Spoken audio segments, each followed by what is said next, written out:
I was deep in it, gaming on Samsung Galaxy Z Fold 7. Unfolding the screen made it twice as big and so immersive, I kinda lost myself. Might have trolled a little too close to the sun. Someone in the chat told me to touch grass, so I took my Z Fold 7 outside and kept playing. Still won, got a tan, and a nice little reset. Powerful processor, realistic graphics, you stay locked in, streak stays alive. Can your phone do that? The new Galaxy Z Fold 7. Get yours at Samsung.com. Olá, bom dia! Quinta-feira, 18 de setembro. Eu sou Duda Ventura e com o Diogo Oliveira, vem com a gente para mais um Mundo em 180 Segundos. O seu podcast só com notícias internacionais.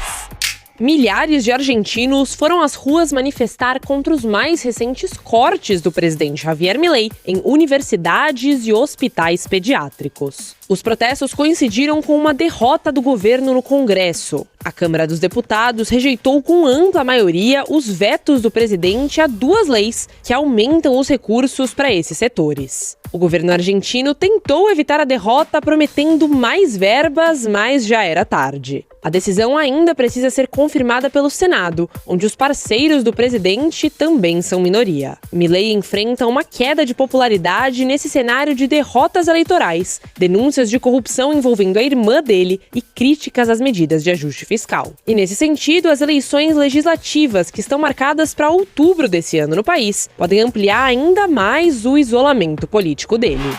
O presidente Donald Trump chegou ao Reino Unido e teve uma recepção bem à moda da pompa britânica. Além de ser recepcionado pelo príncipe William e pela princesa de Gales, ele teve um desfile da tropa e uma procissão com carruagem até o castelo de Windsor. O presidente americano é o primeiro da história a receber duas vezes a mais alta honraria diplomática britânica. Primeiro com a Rainha Elizabeth e agora com o Rei Charles. E a estratégia de Londres é clara: cortejar esse aliado difícil, evitar tarifas piores e garantir peso militar e econômico. Mas Trump continua impopular na terra da rainha. Uma pesquisa da Ipsos revelou que 6 em cada 10 britânicos dizem não gostar dele, e manifestações contra Trump tomaram Windsor. A visita terminou o dia com um banquete em que o rei Charles exaltou a parceria entre os dois países, falou sobre a Ucrânia e elogiou o compromisso de Trump em supostamente buscar soluções para conflitos internacionais.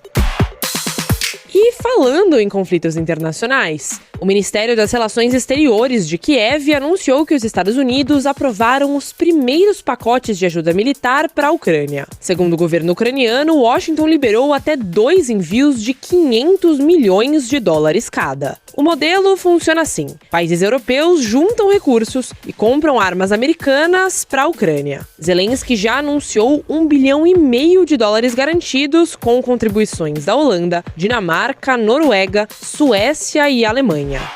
E o Banco Central dos Estados Unidos, o Fed, cortou juros pela primeira vez desde dezembro. Por 11 votos a 1, o Federal Reserve reduziu a taxa em 0,25 ponto percentual, de 4% para 4,25%. Jerome Powell, o presidente do Fed, diz que a instituição segue comprometida em manter empregos e preços estáveis e reconheceu a preocupação com os sinais de fraqueza no mercado de trabalho americano. E as projeções divulgadas indicam mais 2 cortes que devem acontecer até o final de 2025. A decisão ocorre em meio a pressões de Trump, que chegou a chamar Powell de lento e até sugeriu que poderia se auto-indicar para comandar o Banco Central. Em resposta, Powell alertou que as tarifas de Donald Trump aumentam o cenário de incertezas. Mas você pode estar se perguntando, por que é que esse corte é relevante para nós, réis compradores de requeijão e pãozinho francês aqui no Brasil? Um levantamento da XP mostrou que, historicamente, o Ibovespa, que é o principal índice da Bolsa de Valores do nosso país, apresenta uma valorização média de 32,1% nos 12 meses depois do início desse ciclo de cortes nos Estados Unidos.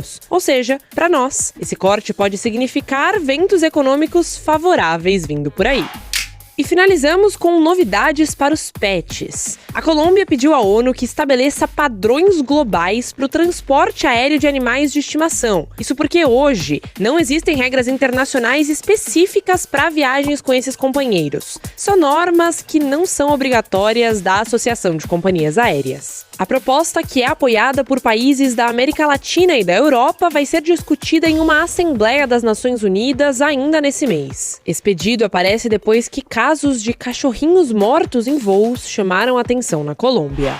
É isso, a gente fica por aqui. Mas antes da gente se despedir, você sabia que o nosso podcast está concorrendo para o prêmio Melhores Podcasts do Brasil? É isso mesmo, e vocês, nossos ouvintes, podem nos ajudar votando no site do concurso. É só acessar www.premiompb e votar no Mundo em 180 Segundos na categoria Assuntos Diversos. Você encontra o link da votação aqui na descrição desse episódio. Lembrando que cada pessoa pode votar só uma vez. Por isso, se você já votou na gente, lembra de enviar para aquele amigo ou familiar. A gente conta com vocês.